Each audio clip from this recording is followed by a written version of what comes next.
Hi again this week. It's Jay and Laura TV. We are Jay and Laura Laffoon, and we're here for your life, your marriage, and your family. And one of our segments every week is called Real Life, and I get to share something that happened in our life, actually in my life. Laura was off speaking at a women's event, and so I said to my 14-year-old daughter, hey, let's you and Dad go out on a date. Fully thinking that she was going to say, okay, great, let's go to McDonald's, let's get it over with, okay, I'll do this. But no! Do you know what she said? She said, hey, Dad, why don't we grab some Chinese, go to Redbox, get a movie, and you and I watch a movie together? Oh my goodness, it blew me away that she would actually want to spend that kind of time with her dad. So that's exactly what we did. And the really cool part, I haven't even told Laura this, she found some website on my phone as we're driving around to the Chinese and the Redbox, and she's reading me all these jokes that really aren't jokes. It's like, did you hear about the dyslexic man who walked into a bra? I mean, you know, stuff like that. And that doesn't really make sense. Dyslexic gets his... Never mind. He walked into a bra. Why would he walk into a bra? Instead of a bar. Oh! I'm trying to flip it backwards going arb. What is an arb? I don't know what an arb is. Anyway, my daughter gets the jokes, but my blonde wife not so much. So she's telling me all these jokes. We're laughing, we're having a good time. Spent over 3 hours together on our date. That was my real life, and I just want to tell you, if there's any opportunity that you have to date your children, you need to do it. They need to know what healthy... I'm still cracking up. What's a bra? Why would you walk into... Okay. An arb. Never mind. Anyway. Do it. Date your kids. Moms date your sons. Dads date your daughters. And you know what? That goes right along with Connection Corner this week, because Connection Corner comes from my new addiction called Pinterest. You know, if you haven't been to Pinterest, you should check it out. But you get to go, it's kind of like online mega shopping for things you like, things you want to save, blah, blah. But I have a board on Pinterest of things I want to remember, like sayings and quotes. And here's one that goes right along with what Jay was saying. Listen earnestly to anything your children want to tell you, no matter what. If you don't listen eagerly to the little stuff when they are little, they won't tell you the big stuff when they are big. Awesome advice. Because to them, all of it has always been big stuff. And the person who quoted that was Catherine Wallace. And you know what? That is so true. When your children are little, 3, 4, 5, sometimes it's like they're telling you about the biggest worm that crawled through their toes or something, and you don't want to listen to it. But you know what? It's big stuff to them because it was the big happening of the day. And if you listen to them when they're 3, 4, 5, they're going to talk to you when they're 13, 14, 15, 16, and you really want to hear that stuff. So really, set aside some time to date your kids. Set aside some time. Maybe it's when you pick them up from school, you just ask them how their day. But be careful. Here's what I will tell you.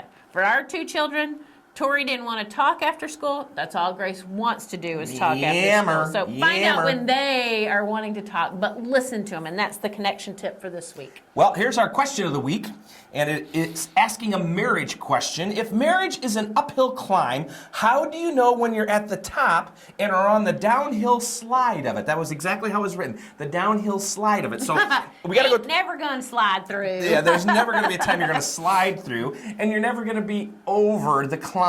Marriage is a constant struggle. It's a constant battle. It's a constant fight. It constantly wears on you. How about we call it a constant journey rather than a constant battle and a constant fight? It's a journey. But you know what? And it's always going to be uphill. There's always going to be difficulties. Sure, there's going to be dips and valleys and stuff like this, but dips. But guess what? It's always going to be a journey with ups and downs. You're never going to climb to the pinnacle of marriage and then slide down the other side. It's just not going to happen. Never going to happen. It's up and down all the time. So enjoy the journey. Embrace the struggle, because it's part of what makes life together, is embracing that struggle together and really working through those hard times. That's right. Okay, last week Jay ranted. Guess what? I don't do this very often, but this week Laura's going to rant. We were watching some news TV show the other day, and I actually think it was on Fox News, and they were talking about work spouses. And every time they talk about it, it just kind of makes me cringe. So I thought, you know what? I have a work spouse, but she's also my real spouse. I'm going to do a little research. So I looked up, I just Googled work spouse, and there's actually a term on Wikipedia, and here's what work spouse means.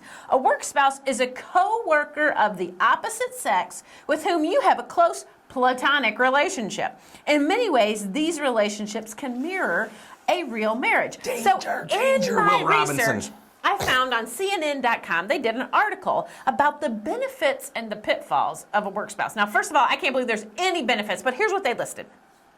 There are great benefits to having a close relationship with a coworker. Among the benefits of a work spouse are you have a friend who provides emotional support at work during challenging times. Again, I don't know why that has to be a member of the opposite sex. And why does it have to be at work? During times of stress at home or work, you have a built-in support system. If you're married, you should already have a built-in support system and not need a work spouse. Work spouses often complement each other in terms of skills, abilities, and their approaches to work. So does your regular spouse. The two of you can make a very productive team. Gee, so could you and your regular spouse, your home spouse, your real spouse.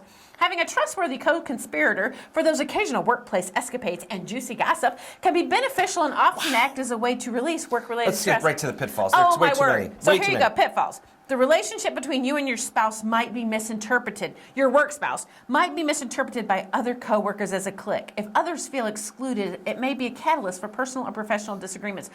Duh, that's why you shouldn't have a work spouse in the first place. You think? If the relationship goes sour, it can have a negative impact on your ex and your team as a whole. They're calling your work spouse an ex now. Oh my word, but here's the one that really gets me.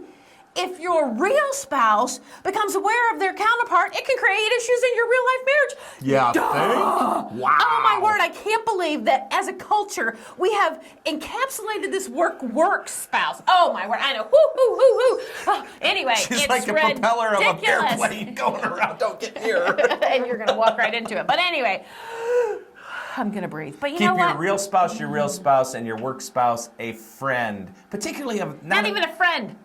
Well, you can have friends at work. Yes, you can have friends, but don't make a work spouse. That's just a ridiculous even term. That's right. Well, hey, Laura's ranting. Jay's here kind of just watching the spit spray. But we are Jay and Laura. We're here for your life, your marriage, and your family.